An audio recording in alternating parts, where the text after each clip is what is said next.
Interesting that this story, this seemingly happy ending of this woman actually managing to return back after being in Pakistan, after claiming that her husband married her at gunpoint, at a time when relations between India and Pakistan are so tense.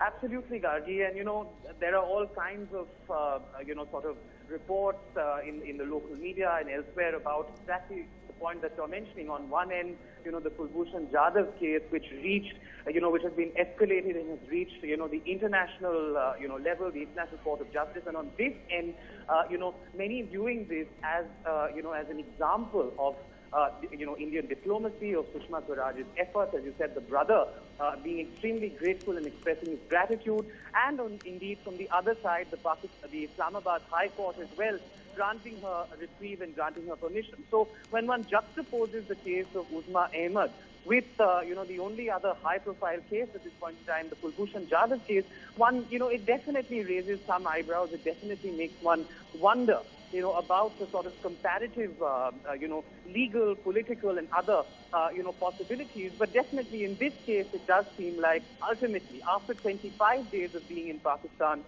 it does seem like a happy ending for Indian national Uzma Ahmed. Right, for viewers just joining in, what you're seeing on your screens are scenes from the Wagah border where Indian national Uzma Ahmed has crossed over. Nikhil Pandey reporting from there. Uzma had come into the news earlier in May when she had taken refuge in the Indian embassy in Pakistan and claimed that her husband had married her at gunpoint. Nikhil, give us the latest. So as we've been reporting, Gargi, at about 10:05 this morning, Uzma Ahmed finally crossed, the Wagah Atari international border onto the Indian side. She had first set foot into Pakistan about 25 days before, on the 1st of May, and had claimed that, she had been married at gunpoint to Tahir Ali, her Pakistani husband, 2 days later, on the 3rd of May. Eventually, as you pointed out, she sought refuge in the Indian High Commission. A case was then filed in the Islamabad High Court. The legal proceedings played out.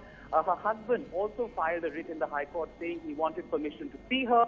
When the judge asked her, she denied that she said she didn't want to see him. She alleged that he stole her travel documents. She alleged that, she was forced into marrying him at gunpoint. She alleged that, she had just gone over to visit him, but she had been mentally and physically tortured, into marrying Pakistani national Tahir Ali. Ultimately, the Islamabad High Court granting her reprieve, granting her permission to travel back to India. She had also, in her application to the court, we should point out, said that her daughter who is in India is suffering from thalassemia, and that there is a very strong medical ground for which, she needed to return to India, and keeping all those aspects in mind, keeping her complaint in mind, keeping that medical report in mind, the Islamabad High Court granted her reprieve.